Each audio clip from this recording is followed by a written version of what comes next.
Hello बच्चों, क्या हाल चाल। तो अगेन वेलकम बच्चा party your own YouTube channel concept of chemistry और मालूम सोनी स्वागत करता हूं आपका। तो मेरे बच्चा पार्टी आज हम करेंगे हमारा एनएमआर का नेक्स्ट लेक्चर। मेरे बच्चा पार्टी शायद हमारे 5 लेक्चर अपलोड हो चुके हैं एनएमआर के और ये हमारा 6 लेक्चर होगा shielding and deshielding of proton. मेरे बच्चा पार्टी ये ऐसा टॉपिक है जो एग्जाम में सीधा पूछा जाता है कि डिफाइन कीजिए शील्डिंग और डीशील्डिंग ऑफ प्रोटॉन क्या होती है। तो मेरे बच्चा पार्टी जितना आपको एग्जाम में लिखना है मैंने सारी चीजें यहाँ पर लिख दी है। इसके पहले मेरे बच्चा party organic 5th same BSc के लिए कार्बोहाइड्रेट और ऑर्गेनोमेटेलिक्स कंपाउंड कंप्लीट हो चुके हैं। इसी वीडियो के अंदर इनकी प्लेलिस्ट आपको मिल जाएगी। इनऑर्गेनिक में ये लेक्चर बीच में हमने रोक दिए थे एनएमआर के। रीजन ये था कि मैंने इनऑर्गेनिक का इलेक्ट्रॉनिक स्पेक्ट्रा बीच में कंप्लीट करवाया, आप सभी बच्चों ने देखा भी है। इनऑर्गेनिक के अंदर भी मेरे बच्चा पार्टी हमारे 3 चैप्टर कंप्लीट हो चुके हैं। वहां पे हमारा metal ligand bonding in transition metal complex, thermodynamic and kinetics except of transition metal complex and electronic spectra of transition metal complex. वहां पर एक सिर्फ मैग्नेटिक प्रॉपर्टी वाला चैप्टर हमारा बचता है इनऑर्गेनिक में, वो भी हम बहुत जल्द करेंगे। तो मेरे बच्चा पार्टी इन सभी 6 के 6 चैप्टर्स की playlist NMR, carbohydrate, organometallics compound और 3 मेरे बच्चा पार्टी हमारे इनऑर्गेनिक के इसी वीडियो के डिस्क्रिप्शन में आपको मिल जाएगी। तो पहले मेरे बच्चा पार्टी में वाली वीडियो देख लेना और इस वीडियो को देखने से पहले एक प्यारा सा लाइक कर लीजिए और अपने दोस्तों तक शेयर कर दीजिए ताकि उनको भी पता लगे कि shielding and deshielding of proton हमारा आज आ चुका है। तो आइए मेरे बच्चा पार्टी हेडिंग लगा लीजिए shielding and deshielding of proton और आइए स्टार्ट करते हैं। तो मेरे बच्चा पार्टी अभी तक हमने अलग अलग टॉपिक किए हैं कि कैसे हमारे सिग्नल आएंगे, सिग्नल टू नॉइज रेशो कैसी आएगी, गायरोमैग्नेटिक रेशो क्या होती है, स्पेक्ट्रा हमारा कैसे बनेगा। तो आज उसी कड़ी में हमारे कुछ छोटे छोटे टॉपिक आएंगे। मैं एक टॉपिक के लिए एक ही वीडियो बनाऊंगा, आपको ज्यादा कंफ्यूज नहीं करूंगा मेरे बच्चा पार्टी। तो सबसे पहले हेडिंग आप लगा चुके हैं shielding and deshielding of proton, ठीक है। अब हम इन चीजों को पढ़ेंगे। शील्ड होता है किसी चीज को बचा के रखना और डीशील्ड होता है ओपन कर देना, ठीक है। जैसे शील्ड होती थी ना आगे, जैसे ये हमारे जैसे मेरे बच्चा पार्टी हमारा हेड होता है, हम बाइक की राइडिंग करते हैं तो ऊपर हम हेलमेट लगाते हैं। हेलमेट क्या करता है, हमारे हेड को, फेस को, हमारे ब्रेन को शील्ड बचा के रखता है, तो शील्डिंग हो जाता है। अब हमें क्या पढ़ना है, शील्डिंग ऑफ प्रोटॉन पढ़ना है, ठीक है मेरे स्कूलों। तो आ जाओ हेडिंग लगा लेना शील्डिंग एंड डीशील्डिंग, ठीक है। तो आ जाओ, देखो किसी भी मॉलिक्यूल का अगर हमें पीएमआर स्पेक्ट्रा निकालना है यानी प्रोटॉन मैग्नेटिक रेजोनेंस, ठीक है मेरे स्कूलों। तो किसी भी मॉलिक्यूल का अगर हमें पीएमआर स्पेक्ट्रा निकालना है तो सबसे बड़ी बात है जो मॉलिक्यूल है हमें मैग्नेटिक फील्ड के अंदर रखना पड़ेगा। पहला पॉइंट अच्छे से नोट कर लो कि किसी भी मॉलिक्यूल का अगर पीएमआर स्पेक्ट्रा हमें चाहिए तो वो मॉलिक्यूल हमें मैग्नेटिक फील्ड में रखना पड़ेगा मेरे लाडलो, ठीक है। तो पहला पॉइंट अच्छे से नोट कर लो कि कोई भी मॉलिक्यूल जिसका पीएमआर स्पेक्ट्रा निकालना है वो मैग्नेटिक फील्ड में रखना पड़ेगा। अब मेरी बात सुनो ध्यान से, ये कोई भी एटम का सेंटर होगा, ये उसकी इलेक्ट्रॉन होंगे। इलेक्ट्रॉन अपने ऑर्बिटल पे तो चक्कर लगाता ही है, जैसा कि मैंने बताया था आपको प्रिंसिपल ऑफ एनएमआर में, याद कर लीजिए प्रिंसिपल ऑफ एनएमआर मेरे स्कूलों द्वारा। ये जो इलेक्ट्रॉन होगा ये चक्कर लगाएगा, अपनी फील्ड में भी लगाएगा और साथ में साथ इस न्यूक्लियस के चारों तरफ भी लगाएगा। अब इस न्यूक्लियस के अंदर ही प्रोटॉन होता है मेरे बच्चों, ये बात आपको याद रखनी है। प्रोटॉन किसी भी एटम के न्यूक्लियस में पाया जाता है लाडलो, ठीक है। प्रोटॉन हमारा किसी भी एटम के न्यूक्लियस में पाया जाता है। अब आगे ध्यान से सुनो, अब मॉलिक्यूल को हमने मैग्नेटिक फील्ड में रख दिया ताकि स्पेक्ट्रा मिल सके, ठीक है। ये क्या करेगा, दिस का इलेक्ट्रॉन ऑफ मॉलिक्यूल। अब इस मॉलिक्यूल को हमने मैग्नेटिक फील्ड में रखा, उसके जो इलेक्ट्रॉन होंगे ना मॉलिक्यूल के वो सर्कुलेट करना स्टार्ट कर देंगे। सर्कुलेट तो मेरे बच्चा पार्टी वो ऐसा करना स्टार्ट कर देंगे, ठीक है। तो जब ये इलेक्ट्रॉन सर्कुलेट करेंगे तो सेकेंडरी मैग्नेटिक फील्ड जनरेट करेंगे। देखो एक तो मैग्नेटिक फील्ड ये खुद ही इलेक्ट्रॉन प्रोड्यूस करेगा जब अपनी ऑर्बिटल में और इस न्यूक्लियस के चारों तरफ चक्कर लगाएगा। इलेक्ट्रॉन एक तो अपनी एक्सिस में घूमेगा और एक मेरे बच्चा पार्टी इस न्यूक्लियस के चारों तरफ घूमेगा। एक तो मैग्नेटिक फील्ड यहां से जनरेट हुई और जब हम इस एटम को उठा के एक मैग्नेटिक फील्ड में रख देंगे तो हमें सेकेंडरी मैग्नेटिक फील्ड मिलेगी, जिसे आप बोलोगे इंड्यूस्ड मैग्नेटिक फील्ड मेरे बच्चा पार्टी। ठीक है, ठीक है मेरे बच्चा पार्टी। एक तो जो हमारा बच्चा, मैं दोबारा बता देता हूं, एक एटम लिया, उसमें इलेक्ट्रॉन होगा, न्यूक्लियस होगा, इलेक्ट्रॉन अपने न्यूक्लियस अपनी एक्सिस में घूमेगा, ठीक है, और दूसरा वो न्यूक्लियस के चारों तरफ घूमेगा, तो एक तो मैग्नेटिक फील्ड प्रोड्यूस होगी वहां। और जब इस एटम को हमने मैग्नेटिक फील्ड में रख दिया मेरे बच्चा पार्टी, इस मैग्नेटिक फील्ड में रख दिया, तो ये एक और मैग्नेटिक फील्ड प्रोड्यूस करेगा, जिसे हम बोलेंगे सेकेंडरी मैग्नेटिक फील्ड जनरेट जो होगी यहाँ पर, और इस सेकेंडरी मैग्नेटिक फील्ड को नाम दिया जाएगा इंड्यूस्ड मैग्नेटिक फील्ड। अब ये जो इंड्यूस्ड मैग्नेटिक फील्ड है, ठीक है, ये जो हमने मैग्नेटिक फील्ड अप्लाइड की थी, अब देखो मैग्नेटिक फील्ड तो इस मॉलिक्यूल के अंदर जनरेट हुई ना, इंड्यूस्ड मैग्नेटिक फील्ड।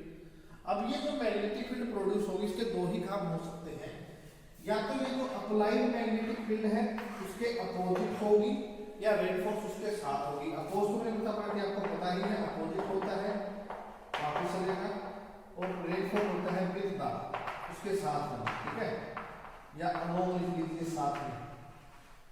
तो मेरे बच्चा पार्टी में रसगुल्लों में दोबारा बता देता हूँ, किसी भी मॉलिक्यूल का पीएमआर स्पेक्ट्रा लेने के लिए उस मॉलिक्यूल को हमें मैग्नेटिक फील्ड में रखना पड़ेगा। जैसे ही आप मॉलिक्यूल को मैग्नेटिक फील्ड में रखोगे तो वहां पर उस मॉलिक्यूल के इलेक्ट्रॉन सर्कुलेट करना स्टार्ट कर देंगे, और सर्कुलेशन होते होते वो एक मैग्नेटिक फील्ड प्रोड्यूस करेगी, जिसे आप सेकेंडरी मैग्नेटिक फील्ड कहते हैं, उसका नाम होगा इंड्यूस्ड मैग्नेटिक फील्ड। और ये जो इंड्यूस्ड मैग्नेटिक फील्ड होगी, ये मेरे बच्चा मॉलिक्यूल के अपोजिट भी हो सकती है और मॉलिक्यूल के साथ भी हो सकती है। मैं हिंदी में भी लिख देता हूँ, रेनफोर्स का मतलब बहुत सारे बच्चे कंफ्यूज रहेंगे, रेनफोर्स का मतलब होता है साथ साथ चलना, ये लीजिए, अब आपको अच्छे से याद रहेगा, ठीक है। तो अच्छे से मेरे बच्चा पार्टी नोट कर लो, ये एक बेसिक था जो मुझे बताना था, इंड्यूस्ड मैग्नेटिक फील्ड कैसे आएगी, रेनफोर्स होगा, अपोज होगा। अब हम करेंगे shielding of proton and deshielding of proton. मेरे बच्चा पार्टी अच्छे से ये वाला पार्ट नोट कर लीजिए, ठीक है, स्क्रीनशॉट ले लीजिए मेरे बच्चा पार्टी, प्यारा सा एक, ठीक है।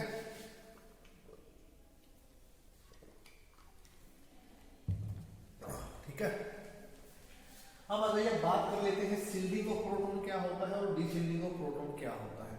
अब शील्डिंग मैंने आपको बताया कि बचा के रखना है मेरे भाई, बचा के। अब आप खुद सोचना, बिल्कुल सिंपल वे में, मैं पहले पढ़ा देता हूँ फिर आपको बिल्कुल सीधे शब्दों में बताता हूँ ताकि आपको याद रहेगा। बहुत सारे बच्चे इस टॉपिक को इसलिए छोड़ देते हैं, एक तो बहुत सारे बुक में अच्छे से एक्सप्लेन नहीं किया होता, एक्सप्लेन किया होता है तो बच्चे समझ नहीं पाते, ठीक है। अब देखना, पहले मैं आपको समझा रहा हूँ वर्डिंग कैसे लिखनी होती है, फिर मैं आपको अपना बिल्कुल सिंपल तरीका बताऊंगा, ठीक है। देखो, अगर जो इंड्यूस्ड मैग्नेटिक फील्ड थी, ये जो इंड्यूस्ड मैग्नेटिक फील्ड बनी, अगर ये अपोज करेगी मेरे बच्चा पार्टी, जो मेन वर्ड है उसको सर्कल कर दूंगा, इसको अप्लाइड मैग्नेटिक फील्ड को। देखो, ये इंड्यूस्ड फील्ड थी, ये ऐसे जा रही थी, ठीक है, ये वाला हिस्सा याद रखो, जैसे चाक आपको बाहर निकला हुआ दिख रहा है, ये इंड्यूस्ड मैग्नेटिक फील्ड है। अपोज करेंगे किसको, अप्लाइड मैग्नेटिक फील्ड, मतलब इनको अपोजिट कर दो, मतलब मैग्नेटिक फील्ड जो अप्लाइड है वो ये रही, और ये इसके अपोजिट डायरेक्शन में जा रही है इंड्यूस्ड अप्लाइड फील्ड। अपोजिट में ध्यान से देखना, अगर ये अपोजिट में जाएगी तो खुद ही सोचिए, जब दो चीजें अपोजिट में जाएंगी तो उनकी पावर कम ही होगी, क्योंकि पावर जुड़ नहीं रही है, उनकी पावर कम हो जाएगी।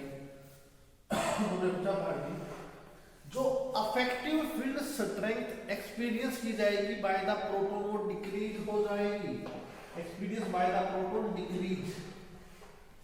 यानी कि अगर आपकी जो इंड्यूस्ड फील्ड है अपोज करेगी अप्लाइड मैग्नेटिक फील्ड को, तो जो हमारी अफेक्टिव फील्ड स्ट्रेंथ एक्सपीरियंस की जाएगी प्रोटॉन के द्वारा, वो डिक्रीज हो जाएगी। अब उसकी फील्ड स्ट्रेंथ तो डिक्रीज हो गई, तो उस मॉलिक्यूल का स्पेक्ट्रा बनाने के लिए मैग्नेटिक फील्ड हमें ज्यादा चाहिएगी, इसको बोला जाएगा शील्डिंग ऑफ प्रोटॉन। अपोज में आया शील्डिंग ऑफ प्रोटॉन, अपोज में अप्लाइड फील्ड और इंड्यूस्ड फील्ड एक दूसरे की अपोजिट होती है, जिसके कारण अफेक्टिव फील्ड स्ट्रेंथ जो एक्सपीरियंस की जाएगी प्रोटॉन के द्वारा वो डिक्रीज हो जाएगी, और इसे बोला जाता है शील्डिंग ऑफ प्रोटॉन। अब ये शील्डिंग हो रही है तो एक स्ट्रॉन्ग मैग्नेटिक फील्ड प्रोड्यूस होगी एन एब्जॉर्प्शन सिग्नल के लिए। अब ये स्ट्रॉन्ग है तो यहाँ पर हमारा सिग्नल जो होता है वो अपफील्ड आता है या इसको अपफील्ड बोला जाता है। मैं आपको दोबारा बिल्कुल सिंपल वे में बताता हूँ। देखो हमारे पास एक तो इंड्यूस्ड मैग्नेटिक फील्ड है और एक अप्लाइड मैग्नेटिक फील्ड है, ठीक है। अब इंड्यूस्ड कैसे प्रोड्यूस हुई थी? जब मॉलिक्यूल को हमने एक मैग्नेटिक फील्ड में रख दिया, ठीक है। अब उस मॉलिक्यूल में मैग्नेटिक फील्ड तो इंड्यूस्ड हो गई। अगर वो जो इंड्यूस्ड मैग्नेटिक फील्ड है वो अपोज करे अप्लाइड मैग्नेटिक फील्ड को, तो दोनों अलग अलग डायरेक्शन में लगा के चलो। तो जब दोनों अलग अलग डायरेक्शन में होगी तो जो हमारा प्रोटॉन है वो जो ओवरऑल फील्ड स्ट्रेंथ को एक्सपीरियंस करेगा हमारा प्रोटॉन, वहां पर वो वैल्यू डिक्रीज हो जाएगी और वैल्यू डिक्रीज होगी तो इसको बोला जाता है शिल्डिंग ऑफ प्रोटॉन। अब सिग्नल बनाने के लिए इस शिल्डिंग ऑफ प्रोटॉन को स्ट्रॉन्गर मैग्नेटिक फील्ड में बच्चा पार्टी की चाहिए ही चाहिएगी, ठीक है। आई बात समझ में? ठीक है। और फिर बच्चा पार्टी यहाँ पर बड़ा फेमस एग्जांपल होता है एसिटाइलिन का, ध्यान रख लेना। एसिटाइलिन का एग्जांपल है बड़ा ही फेमस यहाँ पे, ठीक है। अब इसका अपोजिट करते हैं। देखो इफ इंड्यूस्ड फील्ड, अगर जो इंड्यूस्ड फील्ड वो रेनफोर्स अगर साथ में जाए, अब देखो ये इंड्यूस्ड फील्ड है, ये अप्लाइड मैग्नेटिक फील्ड आ गई, दोनों साथ में। देखो एक ही डायरेक्शन, जो दोनों एक ही डायरेक्शन में है, रेनफोर्स का अप्लाइड फील्ड। अब जब दोनों साथ में जाएगी तो पावर ऐड होगी, ठीक है। सो अफेक्टिव फील्ड जो स्ट्रेंथ होगी एक्सपीरियंस की जाएगी प्रोटॉन के द्वारा, वो मेरे बच्चा पार्टी इंक्रीज हो जाएगी, ठीक है। अब आप बाइक पे राइड कर रहे हो, आपने एक हेलमेट लगाया हुआ है, ऊपर से आप एक हेलमेट और लगा लोगे तो आपके बचने की संभावनाएं बहुत ज्यादा हो जाती है, क्योंकि आपका मस्तिष्क है, जो ब्रेन है, हेड है, वो पूरी तरह से सुरक्षित है मेरे रसगुल्लो। तो यहाँ पर ये इंक्रीज हो जाएगी और इसी को बोला जाएगा डीशिल्डिंग ऑफ प्रोटॉन। अगर इंड्यूस्ड फील्ड और मैग्नेटिक फील्ड दोनों एक ही डायरेक्शन में है, ये इंड्यूस्ड मैग्नेटिक फील्ड है, ये अप्लाइड मैग्नेटिक फील्ड है, ये दोनों एक ही डायरेक्शन में है, तो ये एडअप हो जाती है और एडअप होने के कारण तो overall affective field strength proton experience करेगा मेरे रसगुल्लो, वो इंक्रीज हो जाएगी और इसी को बोला जाता है डीशिल्डिंग ऑफ प्रोटॉन। अब वहां पर फील्ड स्ट्रेंथ की वैल्यू इंक्रीज हो गई तो हमें बहुत कम मैग्नेटिक फील्ड चाहिएगी अब एक सिग्नल बनाने के लिए, तो ये डाउन फील्ड हो जाता है, ठीक है।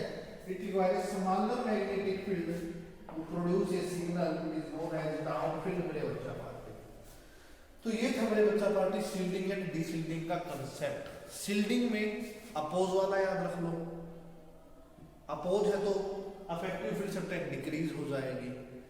अगर आप बात करोगे डीशिल्डिंग की तो इंड्यूस्ड फील्ड और अप्लाइड मैग्नेटिक फील्ड दोनों एक ही डायरेक्शन में होगी तो ये एडअप हो जाएगी, तो वैल्यू यहाँ पर इंक्रीज हो जाएगी अप्लाइड फील्ड स्ट्रेंथ की, ठीक है मेरे बच्चा पार्टी, ठीक है मेरे लाडलो। ये था शील्डिंग एंड डीशिल्डिंग मेरे बच्चा पार्टी, बड़ा इंपॉर्टेंट टॉपिक है, इसको अच्छे से कर लेना। इससे पहले वाले लेक्चर आप जरूर देख लेना, एनएमआर के बड़े इंपॉर्टेंट है, मैं बड़े प्यार से टॉपिक करवा रहा हूँ, ठीक है। तो मुझे आज इतना ही कराना था। और हाँ, यहाँ पर एसिटाइल का एग्जांपल आपने याद रखा, यहाँ पर आप बेंजीन का एग्जांपल याद रख लेना, ठीक है। ये बड़े प्यारे प्यारे टॉपिक है यार, छोटे छोटे हैं आगे। अगर मुझे बच्चा पार्टी आपके एग्जाम से पहले मुझे टाइम लगा ना तो मैं दोनों एग्जाम्पल आपको बड़े डिटेल में भी करवाऊंगा, ठीक है। तो मेरे बच्चा पार्टी अभी तक के लिए इतना ही। ये लेक्चर आपको आज ही मिल जाएगा, शील्डिंग साथ में एक लेक्चर और मिलेंगे आज ही, कम से कम एक लेक्चर और मिलेगा, 2 लेक्चर बाद आपको इसको मिलेंगे, ठीक है। तो मेरे बच्चा पार्टी मिलेंगे नेक्स्ट वीडियो में, तब तक के लिए गुड बाय। वीडियो देखते रहिए और अपने दोस्तों तक शेयर करते रहिए और अपने नोट्स अच्छे से बना लेना, एग्जाम में बड़े काम आएंगे, ठीक है। स्क्रीनशॉट ले लीजिए मेरे बच्चा पार्टी।